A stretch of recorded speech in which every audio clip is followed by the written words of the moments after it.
Came to Believe, the spiritual adventure of AA as experienced by individual members. Welcome to Sober Reading Sunday. I'm Scott, and today we're going to begin on Chapter 7, which is titled Coincidence. And the opening to Chapter 7 reads, Faith in a power greater than ourselves and miraculous demonstrations of that power in human lives are facts as old as man himself. Bill W. And that's from Alcoholics Anonymous, page 55. Today I'll be reading the first two stories out of Chapter 7. The first is titled, Why? I Don't Know. And the second is titled, A Rainy Night.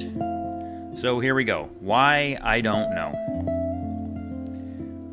When I came to AA, I no longer believed in the God of my youth, a personal God who would help me as an individual.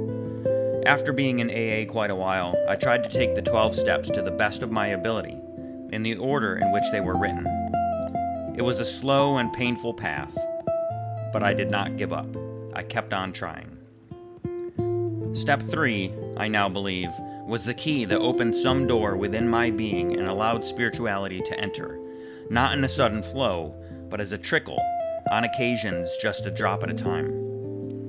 As I progressed through the steps, I began to see some change in my thinking and my attitudes toward people. At the completion of Step 9, I now believe, I did have a spiritual awakening. I came to the point where not only could I give love and compassion to my fellow man, but, more important, I could receive love and compassion. Now, spiritual experiences, as I understand them, began to happen. At a recent AA state convention, Bill came up and introduced himself and said that he had heard me talk at an area meeting in a small town in Tennessee more than 3 years earlier. That was Bill's first AA meeting. After hearing my story, he decided to do something about his drinking problem and became a member of AA. Bill has not had a drink since that Sunday afternoon when he attended his first meeting. What did I say? I don't remember. Why was it necessary for me to be 300 miles from my home on a summer Sunday afternoon in order for Bill to get the message of AA? I don't know. One Saturday morning, I decided to go see Ken. I had known him casually for 25 years, and I knew that he had a serious drinking problem, but I hadn't seen or spoken to him for a number of years. I knocked on his front door and asked him whether he remembered me.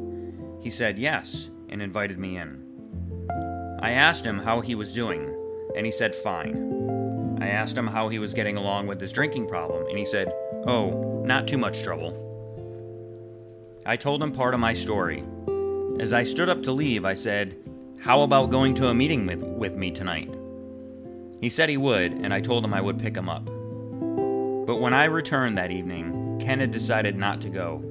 I said, okay, I'll pick you up Monday night at the same time. Monday night, he was asleep, and his son said he didn't want to go to the meeting. Tuesday after work, I called Ken to say that I would stop by and take him to a meeting. When I arrived at his home, he was sitting on the front porch waiting for me. As we were about to enter the meeting room, Ken saw through the doorway a man that he had drunk with for a number of years. This man had been sober for 18 months. Ken now makes 3 to 4 meetings a week, has not had a drink since his first AA meeting, and in a short time will get his first year chip. Why did I decide that Saturday morning to go see Ken, who had never called AA? I don't know. Why did Ken refuse to go to the first 2 meetings and then agree to the third, where he would meet his old friend and so have an immediate relationship with a recovering alcoholic? I don't know. I don't attempt to explain with reason and logic why these things happen. When they happen, I just accept them.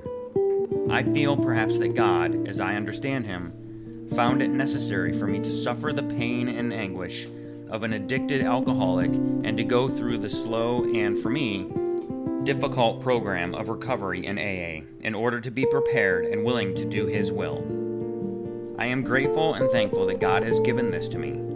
Perhaps it is because I take the third step every morning. My hopes and prayers are that each day I will be able to maintain this conscious contact with God. Kingsport, Tennessee. The next story is titled A Rainy Night. After I had been sober some 4 years, there was a culmination of problems I couldn't face. I retreated from these problems without the aid of the bottle, but the reaction from this experience was severe, what many of us call a dry drunk. It was very frightening. I was motivated by all kinds of fear, and I couldn't distinguish reality from hallucinations.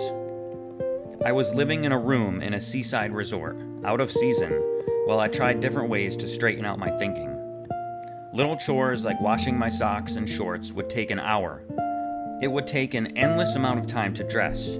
Many times, I didn't know whether I was dressing or undressing. I would stop, sit down, and try to pray. But I couldn't get past "Our Father" in the Lord's Prayer. Then I would leave the room and walk 10 or 15 miles trying to become exhausted enough to sleep. This had been going on for about a month, and during this period my family left me. My health was waning. I had gone from 170 pounds down to 118 pounds, and I was getting desperate. There seemed to be all sorts of plots against me. If I passed people on the street talking, I imagined they were plotting against me. I also imagined someone was putting hallucinogens into my food. I wasn't able to sleep at all. In the seaside resort, I visited an attorney's office to collect some money I had coming to me. As he had known me when I was normal, he tried to help by sending me to the library to look something up for him. He thought this might help me forget my troubles. I walked into the library, and due to the death, I suppose, of one of the town's fathers, the walls were all draped in black. In my mixed-up mind, I thought that morning was for me and that it was some kind of directive. In other words, I had come to the end of my time. At 6 p.m., the library closed and I had to leave. It was a cold and rainy night in March, yet I started up the boardwalk for my nightly walk. I believed that the seeming directive had told me to walk into the ocean. There was a deserted pier about a mile down the boardwalk, and I planned to walk out on this and step off. Full of fears, I walked alone, worrying that I wouldn't have the courage to fulfill the directive, and asking the higher power for strength and help to do what I thought was required of me. Only a block or so from the pier, I saw a man approaching from the opposite direction, with his head down, walking into the rain. When he came to me, he stopped and smiled, and I recognized him as a priest I knew from home. I told him I was very ill. He then sat on a bench with me in the rain and assured me that in time all my troubles would pass, and the day would come when I would understand them. He said I was not to do anything foolish, but ask God's help, and somehow everything would work out. The feeling that I had to destroy myself vanished. Although I remained quite ill for several months more, the thought of self-destruction never again entered my mind. Quite some time passed. Once again, I was well and an active member of AA. One night, I attended a meeting, and there was that same priest as a guest speaker. I decided to ask him whether he remembered meeting me that March night while walking in the rain. By this time, I was convinced that it had been a hallucination. But he told me he did remember and was very happy that I was well and back on the beam. He explained that he had gone to the seaside resort to address a convention of educators. He was sick of sitting in the hotel room, so, rain or not, he went out for some air. I believe now that the one taking care of me must have given him a little push. Since then, almost 13 years ago, I have been a successful member of the program. That was written in Spring Lake Heights, New Jersey. Alright, I'm going to go on to read this third story in Chapter 7 because it's fairly short, and it's titled, God Was the Postman. It began on a somber October day when I awoke with memories of Pat, my second wife. As I reflected soberly on our 20 months of marriage, I remembered her charismatic ways, her striking mind, her quiet charm, and her repeated, futile attempts to stay sober in AA, where we had met. I had been sober for 3 years then, but I suppose that I had not truly experienced a spiritual awakening in AA. For that basic reason, most likely, I returned to drinking after Pat died, and I plunged to a terrifying new bottom. There's always a new bottom, you know. On that October morning, the second anniversary of her death, I was in my third week of renewed sobriety. I became more depressed as I recalled our life together, and I bolted to an AA meeting, where I described my returning grief and loneliness. There, I was given understanding and compassion that lifted my lagging spirits.